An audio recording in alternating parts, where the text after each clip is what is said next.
vous ne partagez votre écran, c'est que vous avez. C'est bon, c'est parfait. On vous écoute, Monsieur Olivier, pour Vinci Facilities Île-de-France tertiaire. Très bien, bonjour à toutes et à tous. Donc je me présente, Pierre-Olivier, donc je suis en charge du recrutement pour Vinci Facilities et plus spécialement donc le pôle Île-de-France tertiaire. Et donc je vais vous présenter un petit peu notre activité et nos besoins. Alors pour préciser déjà un petit peu l'organisation de Vinci Facilities, donc on se positionne évidemment au sein du groupe Vinci, groupe international de plus de 200 000 collaborateurs. Et plus spécifiquement au sein donc, de la branche énergie qui couvre toutes sortes d'activités liées à l'énergie au sens large. Qui, pour donner un petit peu de lisibilité, on a réparti en fait les activités de Vinci Énergie sous des entités illustrant des domaines d'activité spécifiques. Et donc Vinci Facilities est une marque présente au sein de ce qu'on appelle la division Building Solutions, qui correspond en fait à l'activité tertiaire. Voilà, on est vraiment focus sur les sites tertiaires au sens large. Pour vous donner quelques chiffres donc, sur cette marque Vinci Facilities, donc voilà des chiffres à l'échelle internationale. Ce que je trouve intéressant de préciser, c'est qu'effectivement, on parle sur cette slide d'entreprise, puisque le groupe Vinci de manière générale et Vinci Facilities ne fait pas exception à un fonctionnement qui est très décentralisé. C'est-à-dire que le pôle sur lequel je suis en Île-de-France se décompose en ce qu'on appelle donc des entreprises, qui sont comme des petites PME avec un fonctionnement très autonome et chacune ayant une segmentation dans notre domaine d'activité qui va lui être propre. Voilà, donc on arrive en fait, quand on est embauché chez nous, on est embauché au sein d'une entité à taille humaine et ça, c'est pour le coup assez appréciable. Nos activités, vous les connaissez peut-être déjà. Donc nous, on est spécialiste effectivement en maintenance multitechnique et on fait un petit peu de travaux associés, plus aussi du facility management. Maintenance multitechnique principalement donc sur des volets quand même d'électricité et de génie climatique. On peut toucher à d'autres corps d'État, mais effectivement, on est un petit peu plus spécialiste sur ces volets-là. Pour vous illustrer un petit peu les activités dans lesquelles on peut intervenir, alors voici un visuel un petit peu d'un bâtiment tertiaire et vous verrez un petit peu en rouge toutes les expertises sur lesquelles on peut intervenir en maintenance multitechnique, sachant qu'effectivement, en fonction des contrats et en fonction des clients avec lesquels on travaille, voilà, on peut faire réaliser certaines prestations additionnelles par des prestataires internes ou par des prestataires externes. Et effectivement, donc, au-delà de ce volet maintenance multitechnique, qui est notre cœur de métier, voilà, de plus en plus, on se développe sur de nouveaux services liés à la performance énergétique, au confort à destination des occupants et à un certain nombre de nouveaux services. Jeune homme, le jeune homme qui est arrivé, coupez votre micro. Merci. Vous pouvez reprendre. Voilà, donc nous effectivement, la spécificité c'est donc on est prestataire de services pour des clients propriétaires immobiliers tertiaires. Donc voilà, nos équipes opérationnelles sont le plus souvent basées chez le client, donc sur des sites tertiaires qui peuvent être des sites assez emblématiques. Pour vous illustrer un petit peu les types de sites. Alors j'ai pas forcément indiqué les clients à proprement parler, mais plutôt des sites assez intéressants sur lesquels on est présent, sur lesquels nos équipes de techniciens sont présents. Donc, vous voyez un certain nombre de sites assez connus, alors de l'immobilier tertiaire de bureaux, des sites commerciaux, vous avez des musées, on intervient aussi, on a une entité spécialisée sur les data centers et les sites télécoms. Donc, pour le coup, une belle diversité de sites sur lesquels nos équipes interviennent. Vous voyez donc le COJO, qui est le comité d'organisation des Jeux Olympiques, sur lequel on est présent depuis peu, et puis un certain nombre de belles tours sur la défense. Voilà, donc sur ces sites-là, évidemment, on ne gère pas tout, hein. On est en charge de certains lots des bâtiments. Par exemple, sur le Louvre, on va gérer toute la partie courant faible, sûreté. Voilà, on a des équipes vraiment dédiées à cet aspect-là. Et effectivement, en fonction de certains gros sites tertiaires, on peut gérer les parties communes, des parties privatives des bâtiments. Voilà, tout ce qu'il faut garder en tête, c'est qu'effectivement, on est sur du tertiaire en exploitation, hein, donc on est sur des bâtiments occupés, ce qui implique pour nos techniciens, effectivement, de réaliser leurs activités voilà, avec, je dirais, des clients présents sur site, évidemment. Vous voulez dire par là qu'il faut avoir des qualités particulières? Tout à fait, voilà, et on y vient justement puisque je souhaitais mettre l'accent sur 2 métiers, très représentés chez nous et sur lesquels effectivement on recrute en permanence.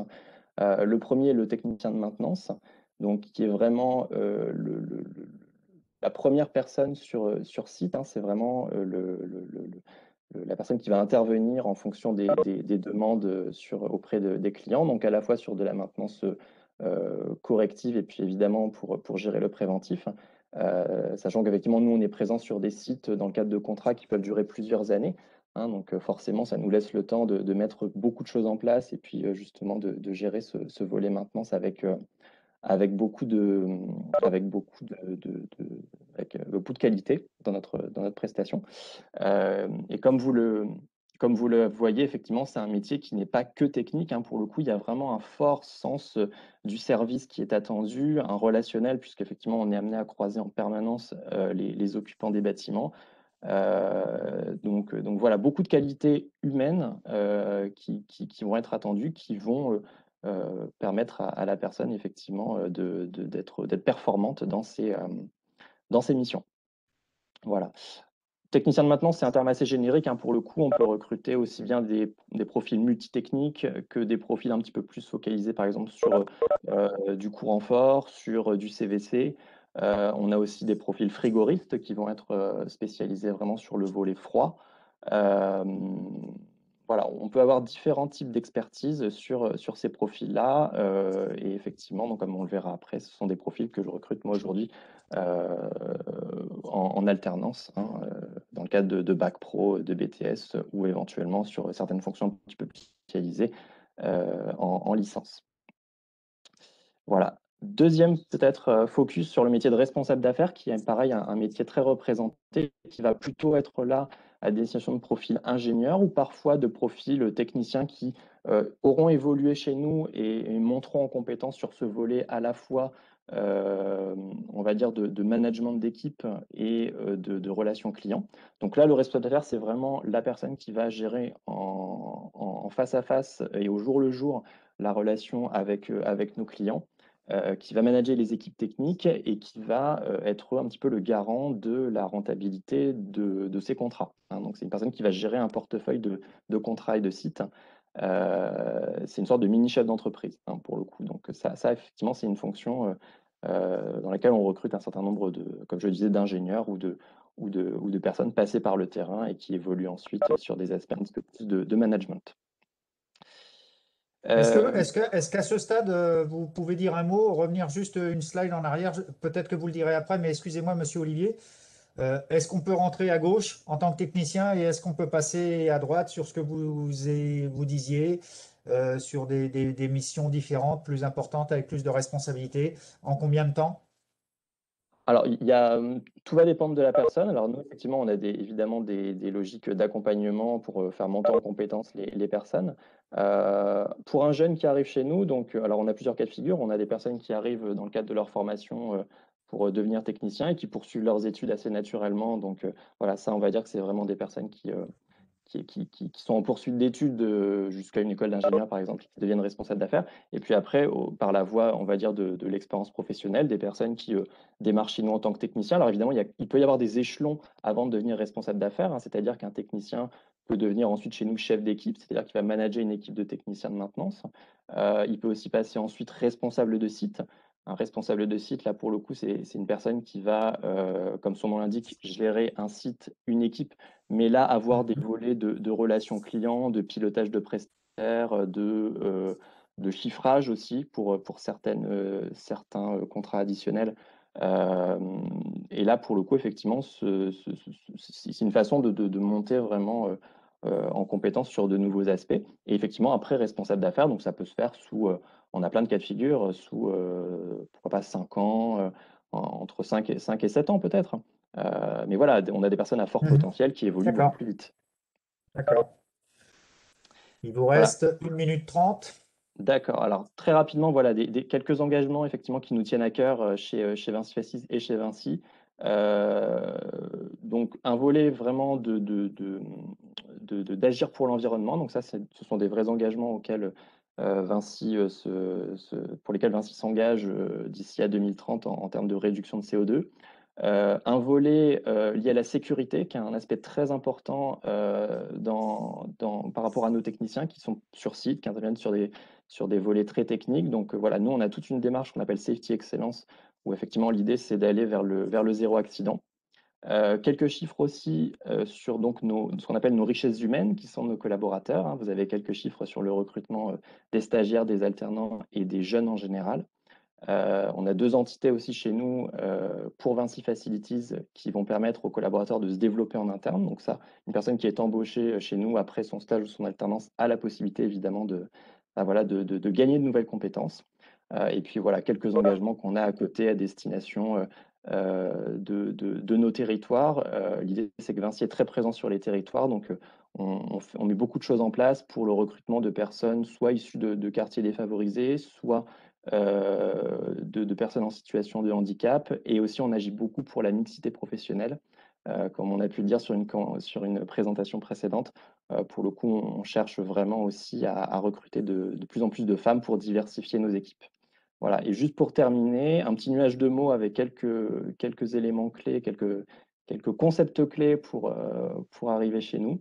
Et voilà, donc aujourd'hui, on recrute beaucoup en alternance pour la rentrée de septembre, donc des techniciens de maintenance multitechnique, des techniciens de maintenance CVC, des profils aussi se préparant à une formation ingénieur pour pourquoi pas devenir responsable d'affaires. Et puis les mêmes besoins en continu, on est effectivement en tension sur les métiers de technicien, on a plus d'offres que de profils disponibles, donc ça pour le coup, les besoins sont là et sont bien là. Merci, monsieur Olivier. Un tout petit mot, un petit clin d'œil. Vous travaillez peut-être pas au quotidien, mais avec quelqu'un qui s'appelle Gabriel Lapierre, qui est un ancien de chez nous, de BTS Fluide Énergie Domotique Option GCF. Vous avez travaillé avec quelqu'un qui s'appelait Nita Mayed et puis peut-être d'autres.